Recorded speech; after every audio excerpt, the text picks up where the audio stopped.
Siema, tu Wahacz. Zapraszam na film o elektrycznym BYD Atto 3 Evo, które właśnie wchodzi na polski rynek. Nie będzie to pełnoprawny test, ponieważ auto dostałem tylko na kilka godzin, no ale jednak co nieco się o nim przez ten czas dowiedziałem. Przede wszystkim to, że jest typowym wilkiem w owczej skórze. Na dowód tak przyspieszy od 0 do setki.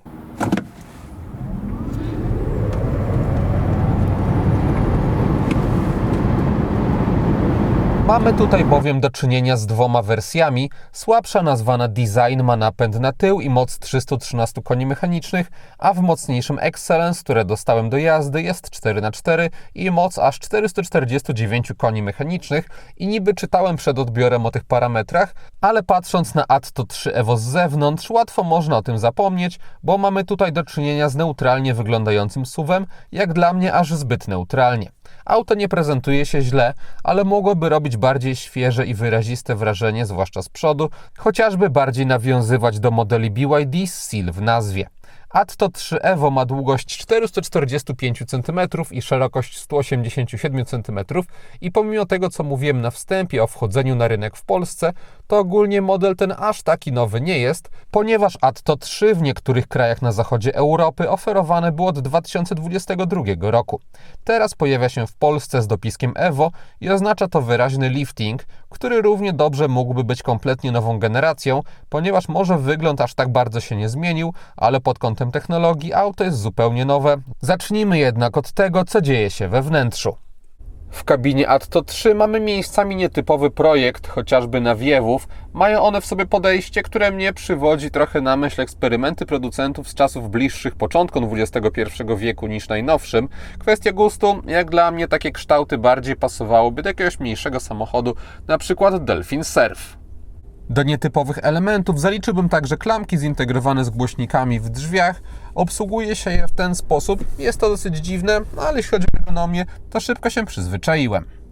Zdecydowanie do niestandardowych rzeczy zalicza się także osłona kieszeni w drzwiach, która jest częściowo oparta o takie struny, na których można sobie przy okazji pograć. W zależności od tego, kto będzie jakie przedmioty tutaj przewoził, czy bardziej takie jednorodne jak butelka, czy jakieś drobniejsze, to inaczej będzie oceniał praktyczność tego rozwiązania. Na tunelu środkowym mamy rząd przycisków ze starterem silnika, zmianą trybów jazdy czy regulacją głośności. Są chwyty na kubki, przestrzeń na telefon z indukcyjną matą 50W. No i z bliska pokażę teraz, jak wyglądają te specyficzne nawiewy. Obsługa samochodu standardowo już dla BYD skupiona została w dużym ekranie dotykowym, wliczając w to panel klimatyzacji. Wolałbym, gdyby tutaj był w jakiejś formie fizycznej, no ale dzięki temu, że te kontrolki są cały czas na dole, zmiana temperatury czy możliwość wejścia do pełnoekranowego menu, gdzie można dostroić inne rzeczy, no to da się z tym żyć. Jest tutaj też sterowanie światłami, ponieważ nie ma żadnej fizycznej manetki za to odpowiadającej. Tabelka, co istotne, cały czas wyświetla się, nawet gdy mamy odpalony Android Auto i Apple CarPlay, co dzieje się bezprzewodowo, ale nie trzeba, jeśli ktoś chce mieć mapy Google, wcale z tego korzystać, ponieważ jest także wbudowana mapa Google, co oznacza również integrację z usługami Google, czyli jest sklep Play, tak jak na smartfonie, fajny dodatek. Mamy też inne rzeczy w postaci belki wysuwanej od góry ze skrótami. Są zaawansowane ustawienia związane z działaniem samochodu.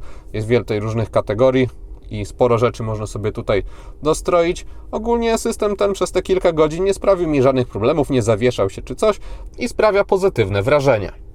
Kiepsko zaprojektowany został za to komputer podróżny, ponieważ mamy skumulowane zużycie energii średnie i jego nie można zresetować. Ono jest od samego początku użytkowania samochodu. Można zresetować czas podróży czy średnią prędkość.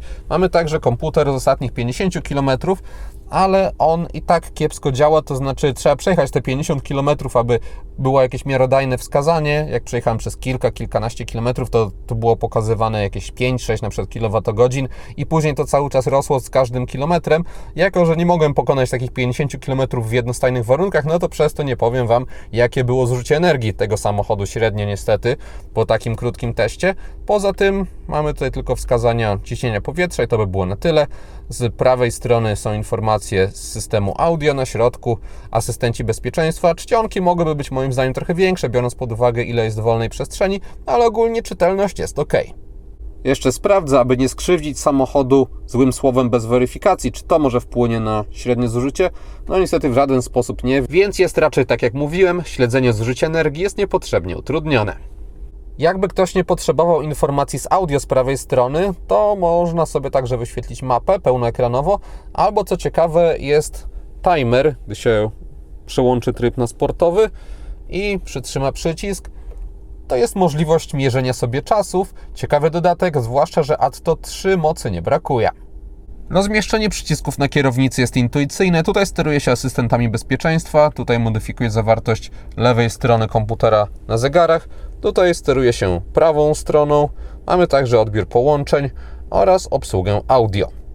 Szybko się do tego przyzwyczaiłem, wychwyciłem za to jeden minus. Gdy się wyciszy muzykę rolką na kierownicy, to ona faktycznie się wycisza, ale nie pauzuje, więc ona cały czas leci, tylko nic nie słychać. Żeby i zapauzować piosenkę i ją wyciszyć, trzeba wcisnąć rolkę na tunelu środkowym. Wolałbym zdecydowanie, żeby też ta na kierownicy miała taką funkcjonalność. Do ładowania z przodu służą dwa porty USB ukryte pod tunelem środkowym, jest także złącze 12V. Z tyłu mamy kolejne dwa USB-C. Na tylnej kanapie po ustawieniu przedniego fotela pod siebie na nogi mam taki spory zapas wolnej przestrzeni. Głowa ląduje mniej więcej na skraju tutaj panoramicznego dachu i mam lekki kontakt włosami z podsufitką, ale bez żadnego dramatu. No i wystarczy przesunąć głowę trochę bardziej do środka, już tego kontaktu nie ma. Tunel środkowy jest w ogóle niewystający. Tylna kanapa wyposażona została w rozkładany podłokietnik. Mamy także tutaj możliwość w niewielkim zakresie regulacji kąta pochylenia oparć. Nie udało mi się za to maksymalnie złożyć bocznych zagłówków, chociaż ich wyprofilowanie tutaj sugerowałoby, że powinna być taka możliwość. Bagażnik samochodu ma 490 litrów pojemności z umiarkowanie wysokim progiem załadunkowym, sporym otworem, chociaż nie przesadnie szerokim, a także regularnymi kształtami. Na bocznych ściankach nie ma żadnych praktycznych dodatków, a pod podłogą jest jedynie niewielki schowek. Z przodu mamy również przestrzeń ładunkową i to całkiem pokaźnych rozmiarów, jak na tego tak zwanego franka. Kable spokojnie się tutaj mieszczą. Przejdźmy teraz do tego, czym cechuje się układ elektryczny Atto 3 Evo, bo w nim zmieniło się bardzo dużo, od baterii, przez ładowanie, aż po wybór napędzanej osi, bo model ten pierwotnie był przednionapędowy. Teraz mamy napęd na tył albo na 4 koła, tak jak wspominałem, ale akumulatory zawsze mają 74,8 kWh i ma to pozwolić na przejechanie 510 km w słabszym wariancie i 470 km w mocniejszym. Przez dziwne działanie komputera na dystansach poniżej 50 km nie powiem, jakie ja uzyskiwałem chwilowe zużycie w różnych warunkach, ale jak odbierałem samochód, miał 97% naładowania i 423 km spodziewanego zasięgu. Na koniec dnia miałem 60% w akumulatorach, 251 km zasięgu, a przejechałem około 130 km. Biorąc jednak pod uwagę, że auto trochę stało przy nagraniach, też zauważalną część z tego dystansu zrobiłem po drodze ekspresowej, to przy normalnym użytkowaniu okolice 450 km w mocniejszej wersji Excellence powinno dać się przejechać. Ładowanie samochodu również bez względu na odmianę ma stałą moc, to znaczy 220 kW korzystając z prądu stałego i kabla CCS. Według katalogu od 10 do 80% ma to pozwolić naładować BYD Atto 3 Evo w okolice 25 minut. Ja z racji na długość przygody z tym autem nie miałem jak tego sprawdzić.